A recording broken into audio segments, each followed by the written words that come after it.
Hi, I'm Yasmin Owusu, and this is my producer, Charlie Kesenek. But I'm your husband, and you're using all my stuff right now. What are you talking about? So anyway, I've been looking for a one-stop shop podcast for wellness, amateur sociology, psychology, pop culture, and whatever else sparks my interest. So I created one. We are limited to no lanes. We hit the gas and get into it. This is Piqued. Press play.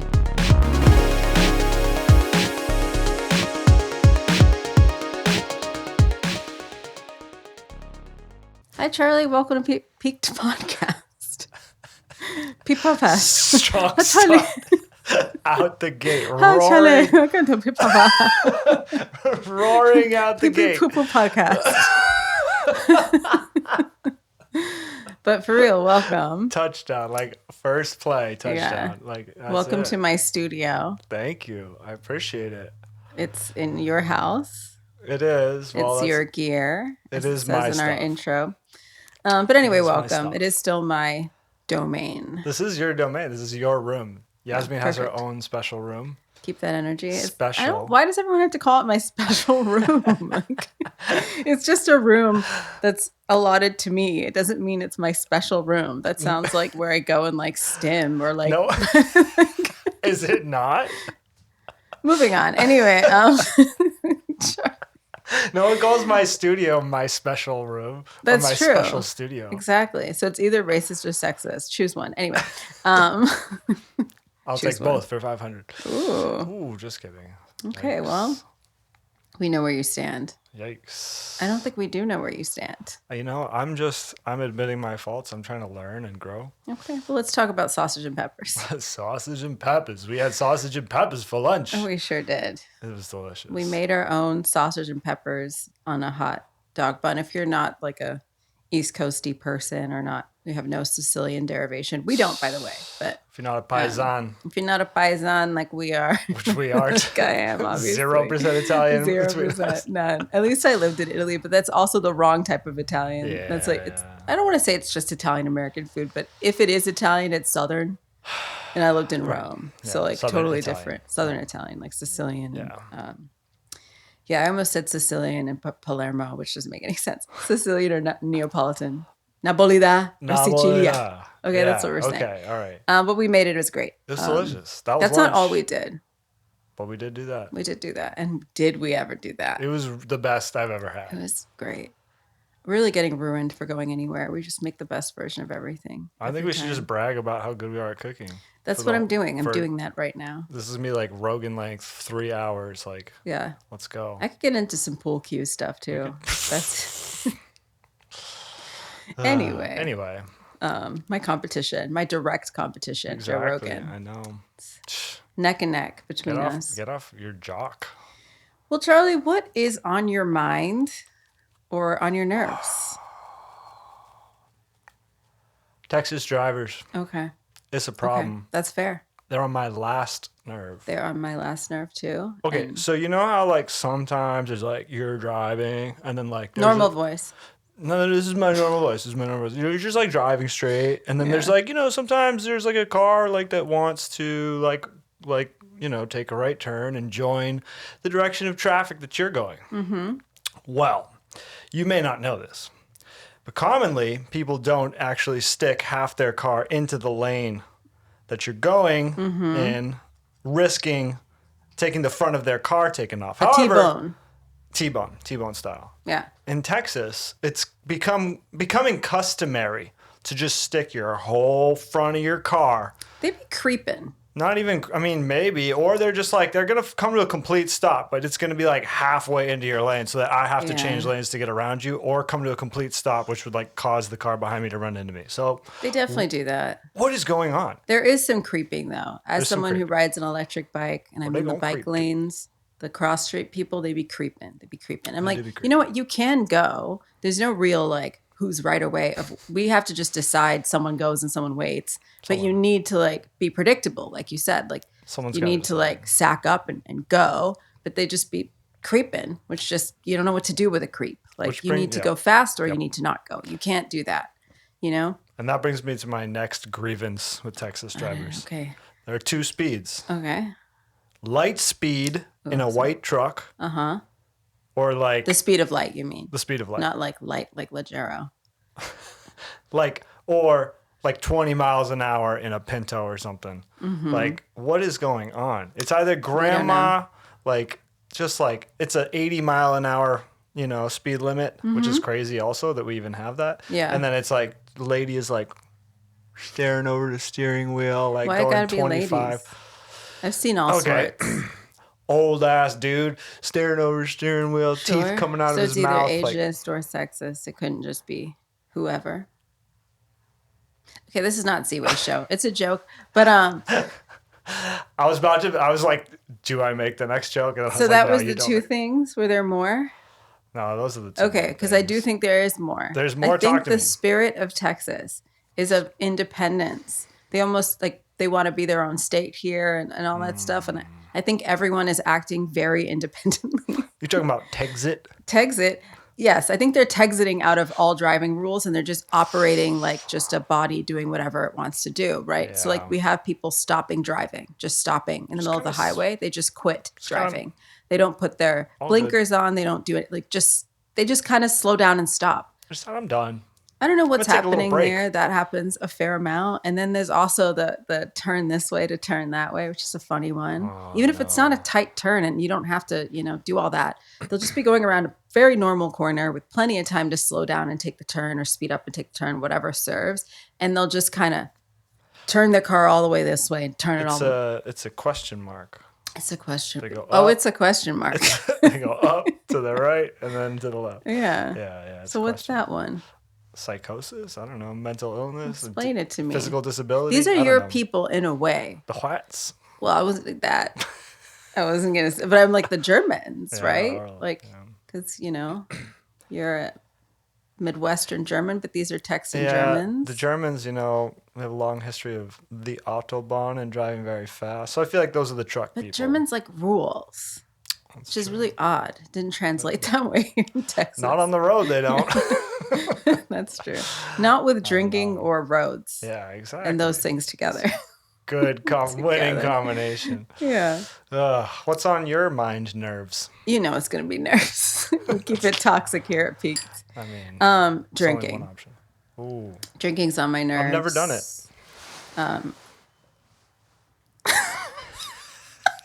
Was that just fortuitous timing? Yeah, I really think about it. But. You're making the joke that you've never drunk alcohol, but then you went to drink. I've never drunk. Never. I've never. Why me? I just dribbled it down my shirt. You have a drinking problem. Mm-hmm. You have a drinking problem. I do. Water's good. Definitely water. Definitely. I've been drinking. If I think water is good. Yeah. Yeah, I don't know. I don't know if it's working for me. I find it massively derailing. It's super fun at the time, right? Obviously we all know. And I mean, even that's questionable sometimes. But listen, I went to happy hour yesterday. 3 to 6 was, so happy 3 hours, I guess, was supposed to be the duration. It wasn't that much longer. It was 3 to 7:30 or something like that. But whatever. For me, that's 4 drinks, maybe 5. And the amount of life that takes away, it ruins my sleep. It puts me in a funk the next day because it just messes with your hormones. It makes you want to eat terrible things. I've been on a great kind of health kick and good diet and exercising and all this stuff. And it's derailing. It's derailing. And I really try not to work my day around it if I am hungover. And that helps. If you want tips, it does help. I play tennis anyway in the heat. No matter what, I do everything I said I was going to do, but it's just so much harder to do it. And you're just so much more miserable.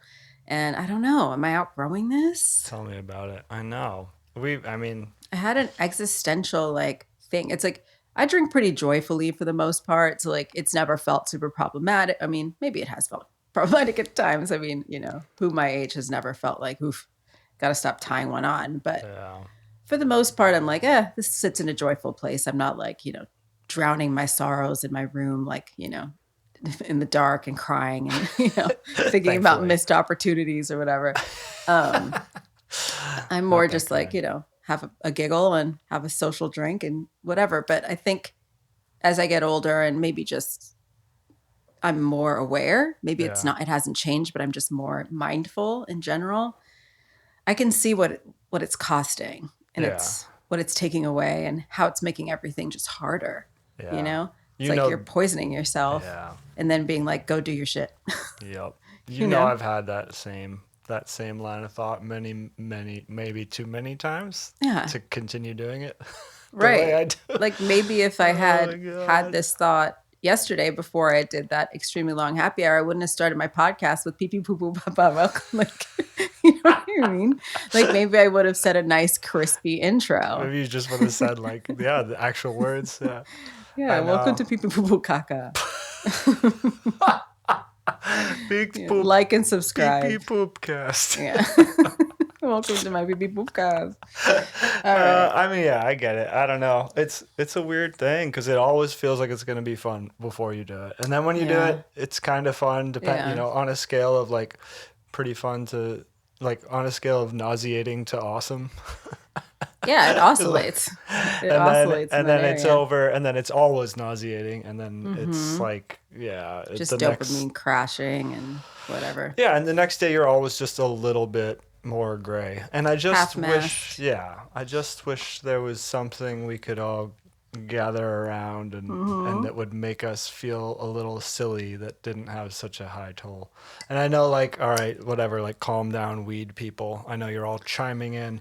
It's a different thing completely, and it's honestly like I don't even know like where is like the mellow weed buzz anymore. You can't even fucking find weed that doesn't like send you to the moon. So obviously it's illegal, and we would never do that. Well, THCA is totally fine in the fine state of Texas. Weed. Yeah, I can't see my way to replacing drinks with friends with smoking copious amounts of pot. It's just not. It's not my journey. I see it work for a lot of people. I see it really not work for a lot of people. And I'm a bit of a mind that maybe you shouldn't consume that much of anything. Like some of the ways that I'm seeing people consume pot, whether you're like, it's not habit forming. I'm starting to look at the camera. Whether it's not habit forming, whether it doesn't matter. You shouldn't even have that much water. Yeah. Like you shouldn't start the beginning of your day just drinking incessantly, never stopping. Yeah. I don't think you should have that amount of spinach. Like literally, well, that one especially not. Yeah. But like there's enough, even if it is something that we all consider inherently good, which we don't consider smoking anything inherently just fully good with no downside. Okay. But I'm allowing for that. Even if you did, you shouldn't do it that much. Yeah. And I do feel like that's something people overconsume. Not alcohol though. What? No way. Never. 1 to 2 alcoholic beverages a week, right? Yeah, that's what we all are doing. Everyone here in Texas. Per week. Yeah. Everyone on the road. How long is a week? I think it's about 6 weeks long. About 15 minutes. That's that. Yeah. That's that. Okay. Well, we're going to log off. All right. Great podcast. So no, today I did want to talk to you about words. Let's use words to talk about our subject, which is words. It's not a broad topic. It's a specific topic, but I just want to talk about the power of words. It feels like a fortuitous time for, freedom of speech and lack thereof, and interesting mixed messages with it, and censorship, and I'm only gonna talk about Charlie Kirk as much as not gonna get me arrested, but that definitely has been in the zeitgeist, and so it's made me just think a lot about like our relationship to words and what we say and consequences of them, and our relationship to those consequences, and how we feel about cancel culture. Like what you say has this ripple effect, and so I really just kind of wanted to like hammer that out and get canceled and move on with our lives. Yeah, and see you in prison. Yeah. No, I'm just kidding. Yeah. Yeah, we'll take this, Charlie. No, I'm kidding. Here we go. I want to ask you, would you consider yourself someone who self-censors a lot, just as you're speaking? I would say at times yes, and at times no. I think I definitely will never forget like around 2016 being more of a Bernie guy and like having this like conversation with people who were so rah-rah Hillary. I definitely remember that moment of my life being like, oh wow, like I am holding a lot back right now. Right. There's a lot that I want to say that I'm not saying. And I realized, especially, living in New York, living in like a very staunchly DNC Democrat bubble and echo chamber. I was like, oh, this is like every day it felt like it's getting farther away from how I actually feel about things. And I didn't really feel comfortable or willing to broach that subject most of the time with people because it just felt like it would be like kind of a disaster. I felt similarly until recently about talking about Israel in any way. Oh, I know. I mean, that's a hot button issue right now. But, you know, like it's become a lot more common to criticize Israel than it was for years. You know, my dad worked for the UN and had helped me be pretty informed about that. And it was, you know, there was always this Middle East conflict kind of alongside apartheid, which was happening when I was super young. And this Middle East situation has been happening as long as I've been alive and longer. And then it just sort of one ended and had a lot of criticism, the South African apartheid, and one did not.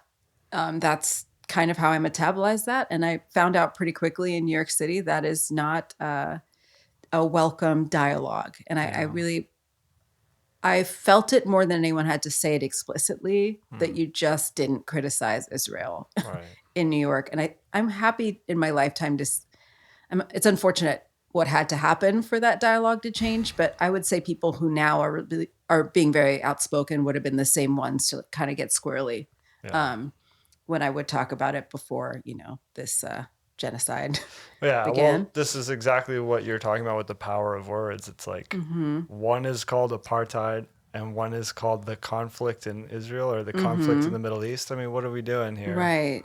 Yeah. Even growing up, the larger dialogue, it was called, we want peace in the Middle East, no one was explicitly calling it, you know, this like oppressive government that was, you know, had towers with shooters. Anyway, we're in a rife area, and this is where words could have consequences that you need to think about. But even just conversationally. So we're talking about very heated political topics, which, you know, we should talk about that and will more. But starting a little lighter, do you feel like when you're just kind of talking amongst friends, like, are you someone who's going to be like, I don't like your haircut? Like, are you, you know? I'm not direct like that, but I think as I'm getting older, realized like I have this like kind of like character. I'm like freewheeling to say whatever I want, talk shit all the time. And I've realized a couple times, like just going to dog parks and shit, you know, like meeting strangers, like being a little loosey-goosey, and then all of a sudden kind of realizing I'm like just not really thinking about what I'm saying, and how that, like, I like to be like goofy and I like to be irreverent, you know, but sometimes that's like, I don't know, it can be problematic, and not in like a, you know, I don't know. I'm trying to be more careful with the words that I say. I'm trying to be a little bit more careful about how I talk to people. But I tend to be a little bit loosey-goosey. Knowing your audience is maybe important, right? I think there are people who kind of just describe to this, like, I just got to be me kind of vibe, like no matter what. But I'm a bit more of a when in Rome person. You know what I mean? Like, I'm not going to like be hanging out with like a bunch of church ladies and throw around F-bomb, you know, like, because I just got to be me, right? It's like kind of read the room a bit. Can't put me in a box. Social skills, all that. And like, it's a fine line between being irreverent and being inappropriate. So you just have to kind of sometimes think of like the situation you're in. And I also sometimes struggle with that. Because sometimes it's hard to classify. Like a dog park situation or just a bunch of people hang out at off-leash park. It's hard to classify. It's not your job, but it's also not entirely informal in a way. Like these are strangers, you know, it's a very mixed crowd. We don't know what anyone's affiliations are. We don't know what their scoop. We don't, you know, there's a age range, you know, and I do think there's certain ways we talk to older people and younger, and maybe that's the African in me. I mean, but yeah, it can be really hard to untangle with such a mixed bag of people. But maybe what I'm taking away from that, and I'm telling myself this, is when in doubt, polite it out. You know what I mean? Yeah, okay. Put it on a t-shirt. Podcast.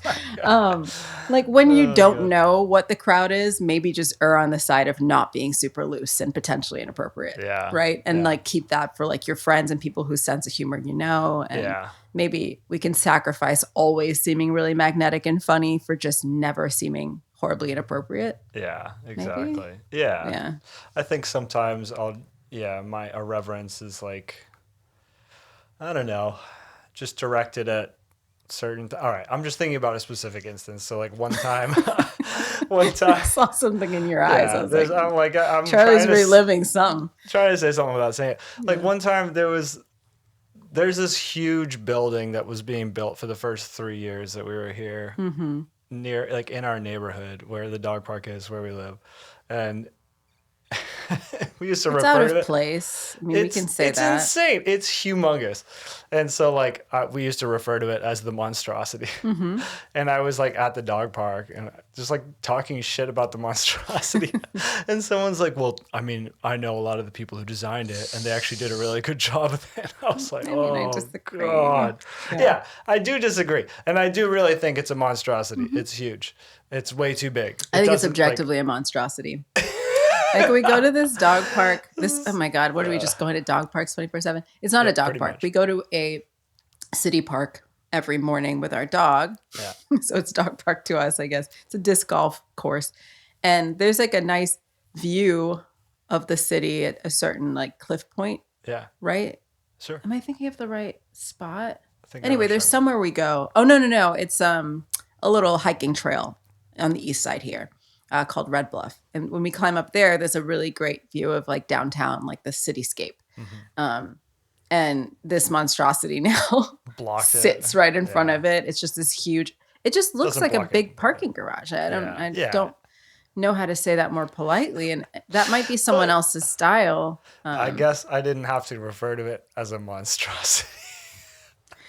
It's tough. I don't know. Yeah, I don't know. Maybe I stand 10 toes down. The odds there are like... That's true. I don't know.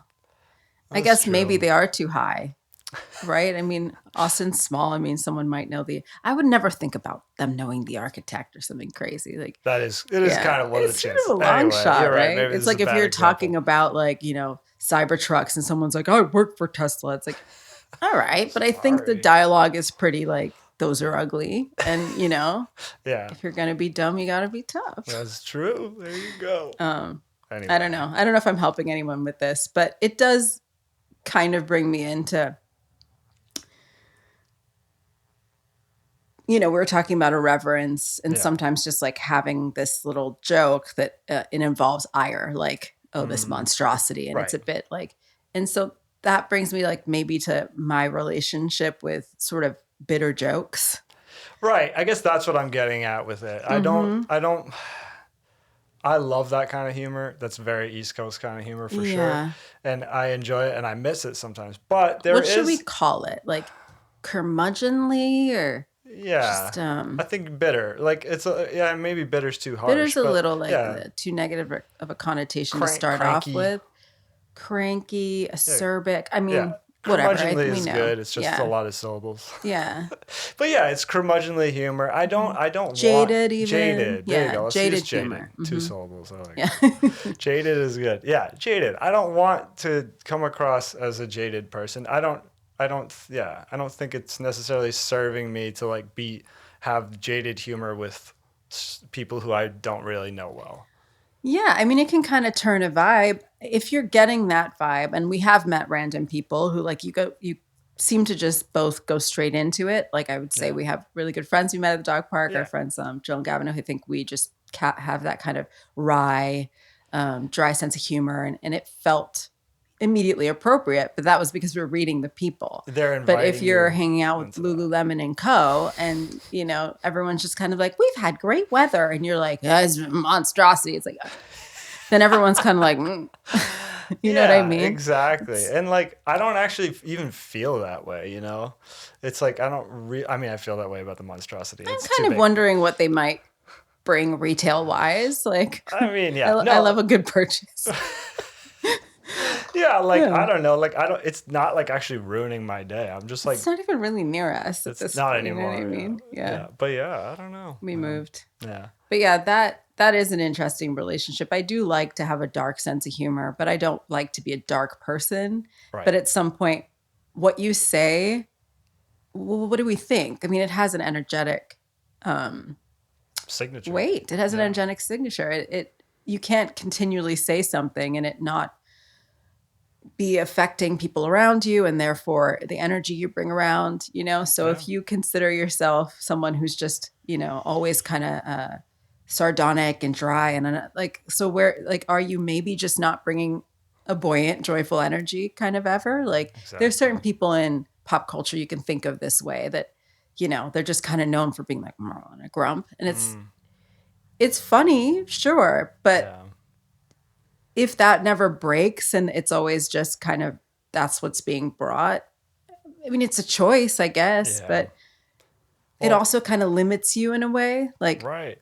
So that's what I was going to say is I think you and I have bonded over, we've both told stories to each other about how when we're younger, whatever, I'll just speak for myself. When I was younger, I definitely, especially, high school age, kind of retreated into myself a little bit and kind of felt a little bit different. No, that's not even true. Not high school age. It was really more. Yeah, I was about to maybe days. Call out that early you're lying. Days. Yeah, that's not true. I saw that drumming video. I don't know, the shirtless drumming video. Okay, so yes, elementary school, I was a little bit shy. I was shy, for sure. Same. I didn't understand. It was like you looking at the kids and they all seemed to have a code and you're like, what is this code? I don't understand what's going on. Yeah. And so whatever, through observation or trial and error, I kind of figured out how to navigate. Yeah. And I think if you're a person who's in any way introverted at all, then that usually you're overcompensating in that direction. You know what I mean? So I feel like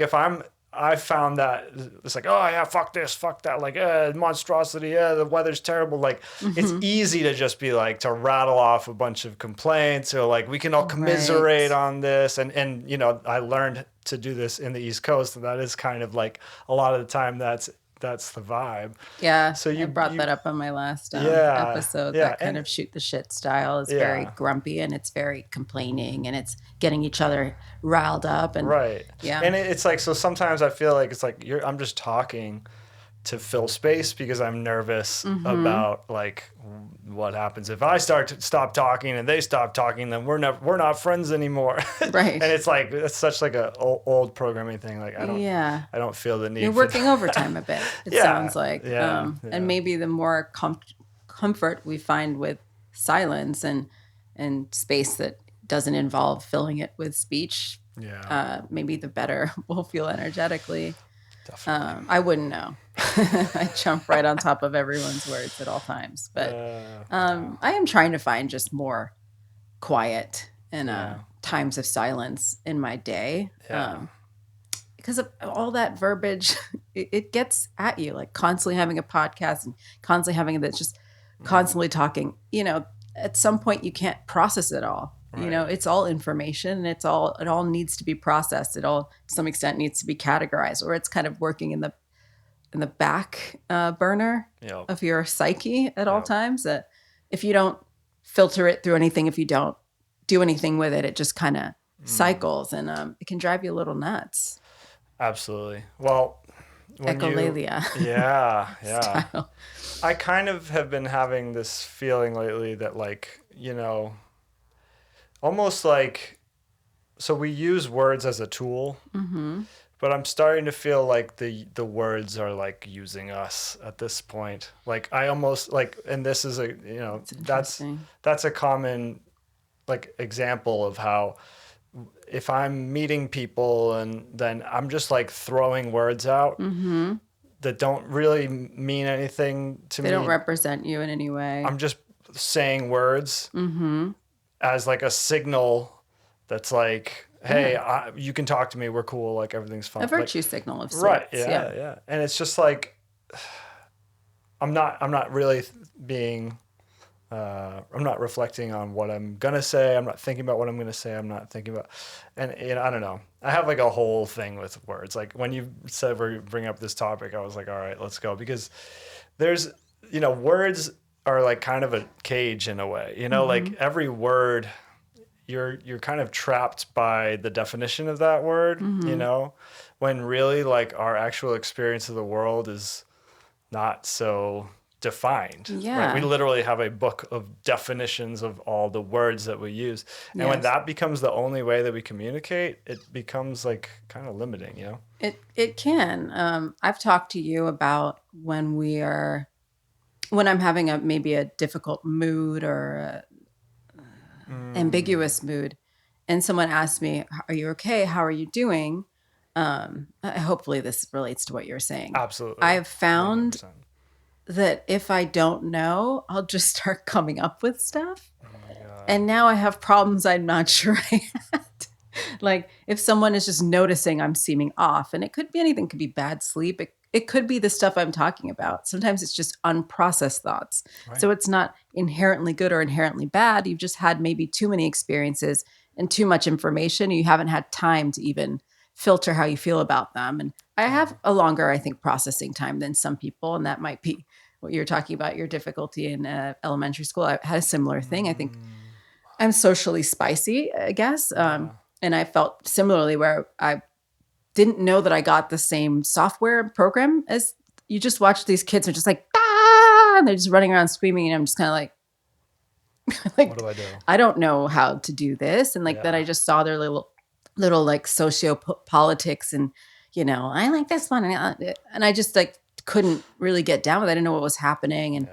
And for a while, it kind of caused me to just try to people please a little bit too much. And so I would try to get on people's good side by just saying that what they wanted was true. Like I had these like little, even in like third grade, these little girls would be like, I like Michael. And I was like, Michael likes you. And they'd be like, oh, great. And they'd actually take it as fact. I'm like, I just said it, Because that's what they wanted to hear. Yeah, I was just throwing things out like you were at the dog park, just saying things and seeing how people react. And I wanted people to smile and not be sad. And so I would just say things that would make them happy. And they were often untrue, and then it would come back and like bite me, and it was like a whole thing. He's like, Yasmin's just been telling everyone. She's a liar. Yeah, exactly. I lost my train of thought a bit with that, but okay, so I know what you're saying. So I will do that, or would until recently do that when someone would just ask me, often you, because we live together, and you care about my moods, because you care about me. You'd ask me how, like, what's going on? You seem off, and then I would just kind of like not know and just kind of be like, I guess I am kind of stressed out about these foods. And it's like, that's not necessarily it. I'm just generating reasons why a human could be stressed. But now I'm like, so true. There's something in verbalizing that, which it's not nothing. Whether you completely think you mean it or not, it kind of manifests in a way. And I think your words are very powerful. Right. And we should be more careful about them because they affect our feelings, and then our feelings in turn affect our reality, right? Yeah. Everything sort of starts in the mind, and then when it comes out of the mouth, it becomes this material thing. It came out, and so now we have to contend with it, right? Well, yeah. I mean, I had an experience when I was at Berklee College of Music in Boston. This dude, Otto Lamont, how do you say his Gross or something? Otto Lamont. Anyway, He's awesome. Badass drummer, badass keyboard player. How you doing, Otto? Good dude. And we were like, there was a whole group of people in like a practice room or whatever, like rehearsal room, and like everyone was, like no one was playing music at that point. Everyone was just talking. It was like started to delve into politics or religion or some hot button thing, and it, people were getting triggered and starting to yell. And I'll never forget, Otto came over with the drumsticks to the drum, and he's like, where I come from, we talk about religion like this. Da, da, da, da, da. He starts playing a rhythm, and he's like, where I come from, we talk about politics like this. Da, da. And I was like, oh my God, that's so deep. Like, I really have this feeling like, I wish we would think almost more in like colors and tones in abstract and ways, shapes, and I'm sure we do. Like, I think that is like primitive thought, but I wish we could. This is part of what I mean when I say like words feel like a little bit entrapping. Like,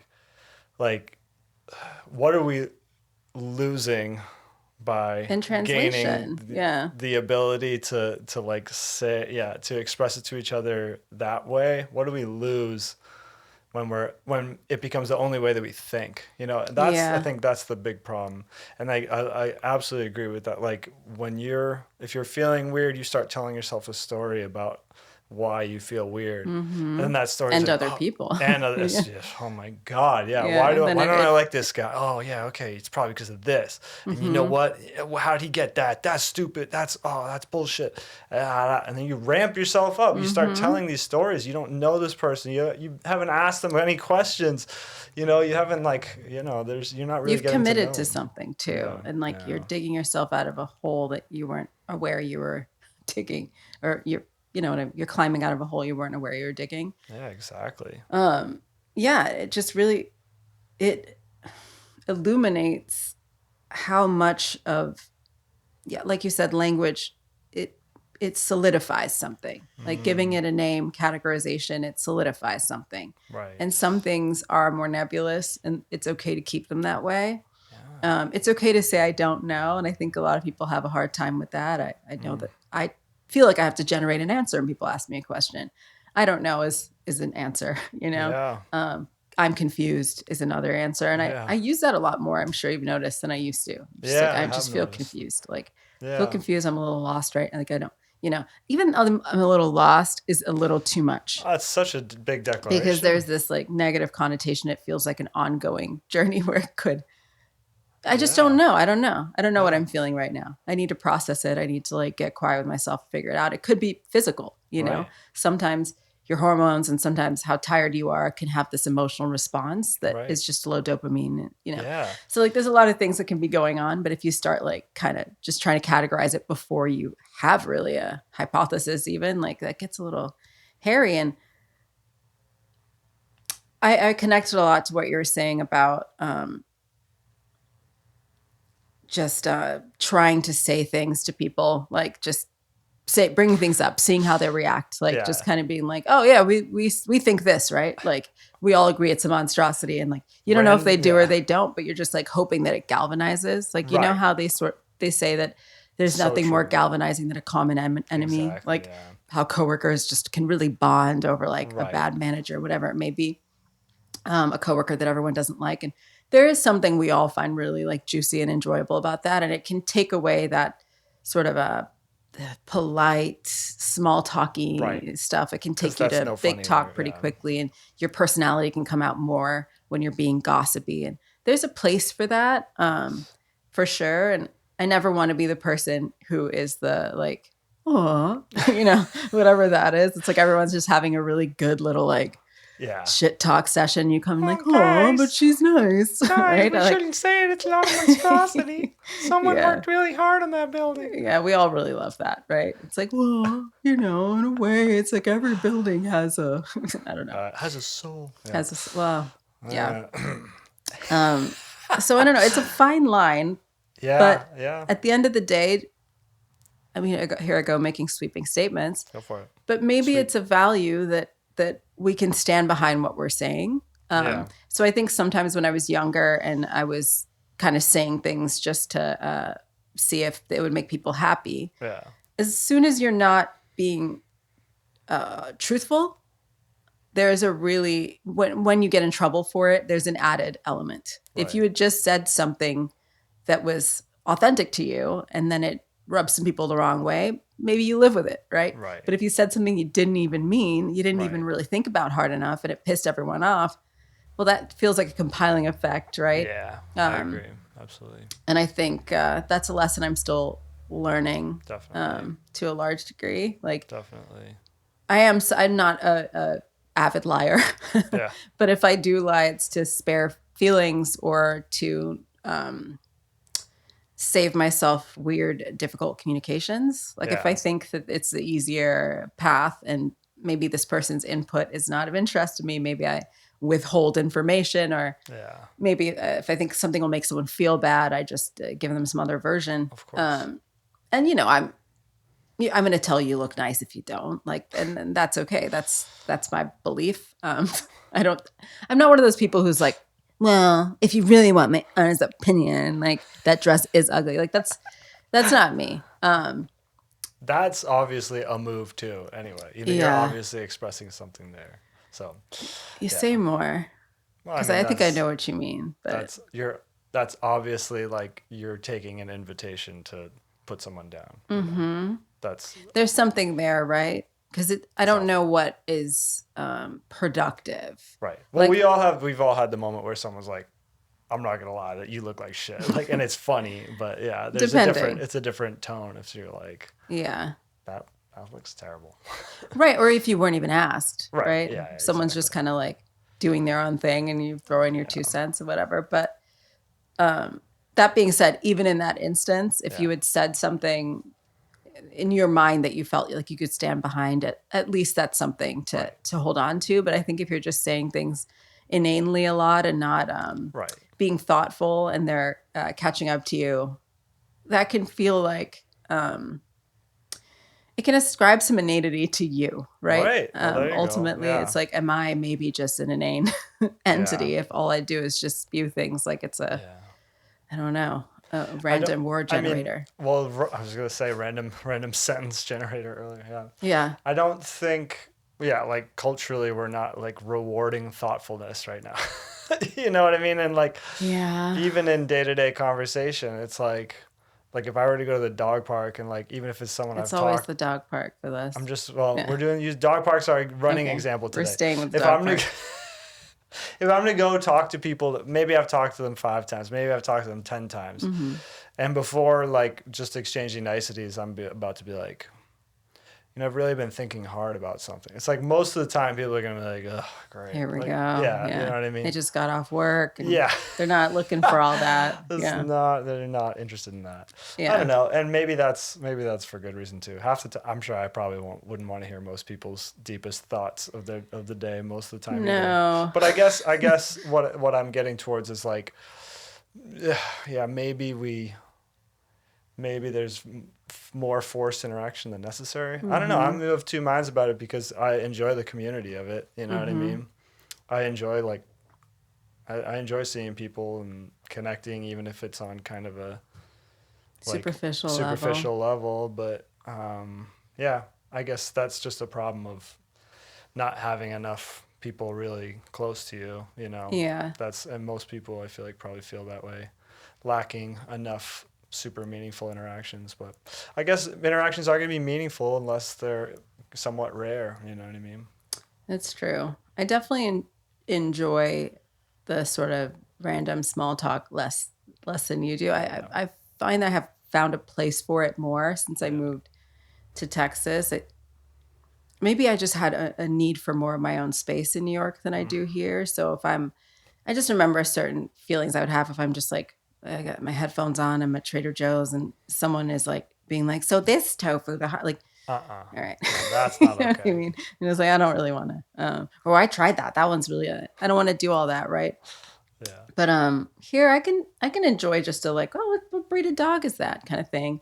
And back and forth. I mean, there's a level of small talk though, where it really just feels like generated words for word's sake that I think the subject matter has to have some interest to me. And it can't just be like saying things to say things. And I think when people just start with the like, oh, there's traffic on the highway, that's always traffic on the highway. And like that kind of, it's a nightmare. Yeah, I can't do that. It makes you feel like I'm being boiled alive. And maybe that's like part of my like neurodivergence thing. It feels really similar to being under fluorescent lights where I'm just like the inanity of that, the pure inanity of that is too much for me. Yeah. I agree. But I don't feel that way about every bit of nicety. Like I like to say a few words to the barista. Like I don't just order my thing and leave, but I'll say things that, are in my mind or in my nerves.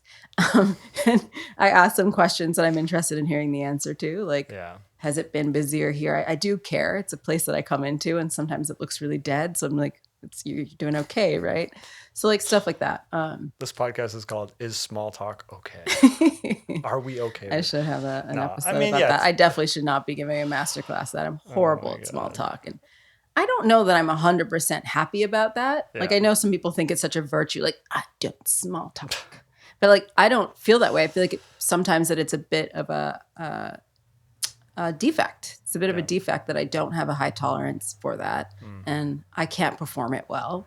And I like to perform things well, especially social contracts. And I'm not an antisocial being overall. Like I like society, and I want to be part. Can I continue to be part of it, please? So, and I don't like to make people feel bad or disregarded. So like, it's not my favorite thing that I can't just put people at ease. Yeah. And my way of putting people at ease is acting like I know them already. And sometimes that's inappropriate, right?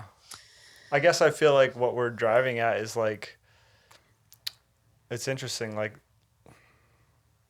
I had such a clear thought. Like, if I feel like our people want to connect, you know, and we live, so we live in cities, we live in most of us. As Lord once said. I'm so bad at organizing my thoughts sometimes. So like, we're all confronted with all these people all the time, and there's no chance of having meaningful interaction with all of them. So it probably, for most people, nor any desire. it feels better to have a small talk, a small interaction with these people rather than being rude to each other and just like dismissive of each other. Yeah. That kind of feels better than that, right? If you were forced to interact, then it feels better to do that. I agree. But I do think, I hate small talk people. I don't small talk people are usually probably they're just like starved of meaningful interaction. And obviously probably on the introvert side of the sometimes they're on the introvert side, and sometimes I think they're playing a little character, and I don't want to be mistaken for that. Like, I'm basically Gen X, but like that Gen X trope person who's like, I shoot straight, and I don't do small talk, and I don't do bullshit. Like, I'm not trying to do all that. Like, I'm not Richard Belzer. Is that his first name? I have no idea. Because you're like a proper millennial and I'm like old as hell. Yeah. But anyway, it's a curmudgeonly kind of comedian type who was also on Law and Order, but that's another story. Oh, okay. All right. I'm pretty sure his first name's Richard. But anyway, I'm not whatever that trope is, or at least I don't hope to be. If I'm acting that way, then I don't want to. But I think I want the happy medium between small talk and I think I want Sweden. So everyone's polite. And everyone greets, and no one just like goes up to order and just goes like, someone says, "How are you? Good morning," and they're like, "Large ice latte." Like, I don't want to be rude like that. The way that you could see it a lot in New York, where people don't even give you the nicety, don't even give you an acknowledgement as a human, and they just launch straight into their order, just to like, "Hi, good morning," and then you move on. Right. Like, just it's manners over feigned interaction. Yeah, it seems, like I don't want the Trader Joe's right. Experience, the Buffalo Exchange experience, where they're like, and what will you be doing with the rest of your day? How is your day so far? It's 8:30. My day is nothing so far. That's what I was about to say. It's like, I think like people are like, it's the problem is if you're trying to get something meaningful out of small talk, those people are insufferable. You can feel like an energetic, like need for something, but then they're talking about the weather and it's like, what are you doing? I don't know how to make you feel meaningful by talking about like it's 92 degrees every day here. Like, I don't know. It gives you some weird hot potato that you feel like doesn't belong to you and you just want to like throw it back, kind of. It's a bad energetic feeling when that's coming at you. Yeah. And if you've ever felt that, then that's doesn't feel very good either. I want something out of you. And you're not going to get what you want out of that either. Right. It's not going to feel good on multiple levels. So. Yeah. And, I'm sure, like you said, it connects a bit to this loneliness epidemic thing and people not having meaningful interactions. I think sometimes you can feel like when you run into that one lady at the thrift store that just hasn't talked to anyone in a few weeks. And, but that can't always feel like your labor. Yes. And again, I feel like this connects to words though, because I think most of like profound meaning experiences are usually like ineffable and difficult to put words to. Yeah, that's true. You know what I mean? And so I feel like it's beyond just loneliness. It's like a lack of like experience of profundity. Of connectedness, you know what I mean? A connectedness in a larger sense. Yeah. And again, I'm just like, I just want to keep saying my thing. No, I think I think like that really connects to like thinking in words all the time. Mm-hmm. You're just like trying to, and what you're saying about telling stories. You're telling yourself a story. This is the meaning of my life. This is what I'm doing. I'm on the path to do this.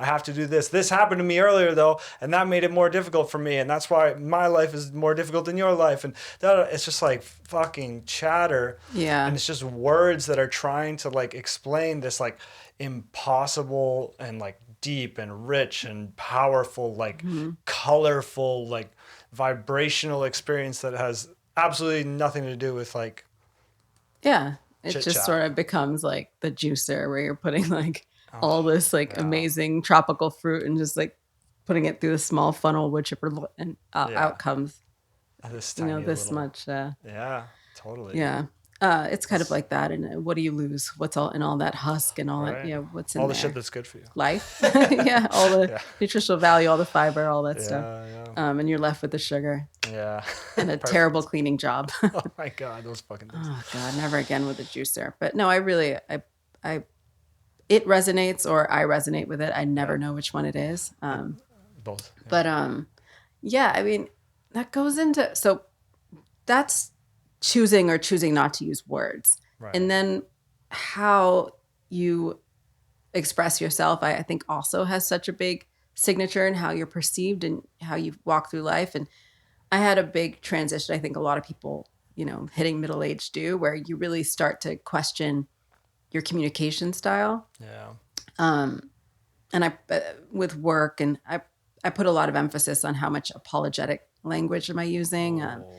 How am I treating, abstaining or refraining from something? Like if someone's offering me something and I don't want it, how am I treating that? Am I using too much apologetic language? What does it mean if I am? Am I being direct? Am I being rude? Am I being inappropriate? And I think that's so important too. And I've seen such an improvement in how my communications go and the results that they have, especially professionally, by really being careful and really filtering that emotional content out of things that don't really have emotional bearing. So like, for example, if someone's asking you to work a shift or do a project that's not in your job description and is an extra and is an ask, right? Do you say sorry? Sorry, like I'm really not able. I have this other thing going on. Like I really, really would. I don't think we need to say all that. I think, thank you for thinking of me. That's not a fit right now. Yeah. Would be a way to say that. And I found the respect level that I receive and the way that people actually put requests to me as requests and not with this inherent thought of entitlement. It's shifted largely. And I've seen it with, I've seen a difference of that with my coworkers, how they're asked things as opposed to how I'm asked things. And I'm never rude and I'm never disrespectful and I'm always very polite and professional. But I don't give the sense of feeling beholden and not having boundaries. And I think the less that you seem like the less boundaried you seem, the more that people will approach you in that way. That's so true. Yeah. That is so crazy. Yeah, I remember you talking to me about that a number of times. It was a process. It's still a process. I mean, even socially, like if someone invites me to something and I'm, not feeling it, there's a bit of ego in giving the language of everyone's heartbroken if you don't come. Like, there's a little narcissism in that. I think you need to just express yourself truthfully without being dismissive or there's no need for extra. I think sometimes people go a little too far. They're like, oh, I don't want to be apologetic and no is a full sentence. Well, but I'm never someone's going to be like, hey, do you want to hang out? And be like, no, period. Like that's wild. And the K people, K dot, you're terrorists. Don't do this. Like, texting. I don't care what your generation is or your relationship with technology, K period. You can write the other letters in okay. Do not do this. But I do like an ominous ellipses. Oh, that's the toxicity. I'm into millennial the ellipses. I love an ellipses. And it's so funny watching Gen Z crash out about it and just be like, it sounds like you're mad. I'm like, yeah, dude, it is. It purposefully has that weight. It's like, well, I've been here for an hour, dot. I mean, well, I've been here for an hour, period, actually is way more aggressive. It's true. And maybe there's something passive aggressive about the dot. And I do try to watch my passive aggression. I, mean, I don't fully rule it out, but well, let's talk about passive aggression real quick. And I think we're getting there. Very connected to words. Okay. Yeah, very connected. Yeah. It's not good. It's a tough one. I mean, aggression is probably bad too. But passive, I mean, well, no, not necessarily, right. Like, there are times when you need, it's not aggressive, but you need to be direct. Directness over passive aggression. Represent your actual intention and feeling, right? Yeah. So if you are feeling aggressive, try to represent your irritation, your anger, your ire, your frustration truthfully, but without giving someone, an abusive interaction, or not having, don't be abusive and crazy and, don't hit anybody. Yeah. But if you use passive aggression, you're being dishonest about your intention and you're being dishonest about what you're expressing. So I think using a lot of questions, sometimes it's like, well, do you think, I don't know. There's these indirect ways to communicate that I think have been difficult for me because it's just not how my neurodivergent brain works. And even though I fully do, I'm not on the spectrum of where you really can't understand nuance. And I know when people are communicating with me indirectly. I know. I just don't. I can't deal with it as an entity. Like, right. I know when someone is trying to communicate to me one thing and they're saying another. Right. I don't miss it. Yeah. But I don't have. So how do you respond? It's not that I don't have the tools. I don't consider it something to interact with. Well, yeah. If someone's words are not accurately representing their like vibration towards you, then that's a clusterfuck. It's confusing. Like, how do you respond? You don't know how to respond. It freezes you because it does. Are you responding to the words, or are you responding to like what they're obviously trying to say? Yeah, it puts you both stuck in the mud. Yeah. And it also gives you, again, you get the hot potato of awkwardness. Yeah. If someone can't express that they're hungry, they're tired, they don't like what's happening, then they're just giving you all the feelings and using indirect language and being passive aggressive and asking you if you're hot and whatever it is, passing the discomfort to the other person and being like, don't you think we should eat something? Like, yeah, I mean, no, I'm fine. But all that, I'm not, we all do. Everyone is passive aggressive. Yeah. Everyone. I'm passive aggressive often too. But I have a hard time with indirect communication coming at me because I know we're not going to get a solution through it. So say what you mean, and then we can go from there. Yeah, and I feel like we're like culturally trained to be passive aggressive. Like, I feel like so much of the way we interact that's like, there's like a perverse version of politeness that is that. Yeah. You know what I mean? It makes it really weird. Yeah, it makes it really weird. It makes it hard to communicate. Yeah. I think sometimes it can be actually hard to derive what someone truly wants because everyone's politing each other. Like, right. I don't care where we go. I mean, well, I mean, I guess I've been there before and I liked it, but I mean, I'll go anywhere. Like, that can go on forever. Right. It can go back and forth. It's like everyone fighting over the check and you don't know if anyone actually wants to pay it. Yeah. Like, at some point, someone should just express himself honestly. Right. Well, yeah, we've talked about words as tools, and like that's like just a tool to like, to not have to commit to anything, to not have to be honest about something. Yeah. But why is it so high stakes? Like we're talking about like going to a restaurant or something. Like, I think most of the time we would all really love someone to have leaning or suggestion. Well, yeah, I was gonna say, how much of it part of the time is just like, I don't even have the bandwidth to decide this. Right. Please decide this for me. Yeah, I think there is often that. I've definitely felt that way. And I've also definitely had like a hope and a dream in my heart of the restaurant we're going to. And for some reason, want whoever I'm talking to, usually you, to just suggest that and affirm that rather than me just express that this is the thing I want to do, right? Yeah. And I don't know what that proclivity is, but it's got to stop. I don't like it coming at me, so I got to stop it going out. We've definitely got it in, our little stuck in the mud, like trying to reverse out of conversations where we can't actually at this point figure out what the other one wants. And we're both just like trying to be so agreeable. There's nothing to agree on anymore. Yeah.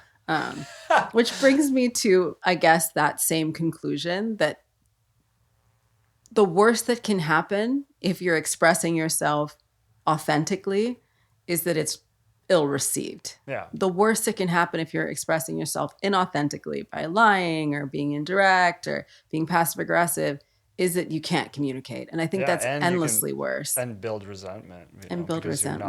You're holding something back. You're not being truthful. You're not expressing yourself. Yeah, exactly. Yeah, you feel censored. Oh, yeah. I'm glad we didn't get too deep into the censorship. We are more or less out of time. I guess with the censorship, I wanted to talk about it more just socially and conversationally because everything is a microcosm of a macrocosm. But we all know kind of this weird oscillating between you can't say anything anymore by people who are saying so very much all the time. And then, the people who are like, oh, you can, but there are consequences, are going to jail. So it's a confusing time. Like, who is the pro-censorship person? Is it the tech bro who said they don't like censorship and so they bought an entire platform so no one could talk shit about them? Yep. Yeah, we were talking about apartheid earlier. One of their finest sons and refugee. But here we are. You're going to jail if you're an enemy if you say things that are against people who like free speech. That sounds right. I think we should end on that. What? Straight to jail. This is what I'm saying. We've lost the plot. But yeah, I hope all of those words found you well and made you think a lot more about your communication stuff. Happy word making. All right. Poo-poo poopy podcast. Okay, go make some. Over. Cue the music.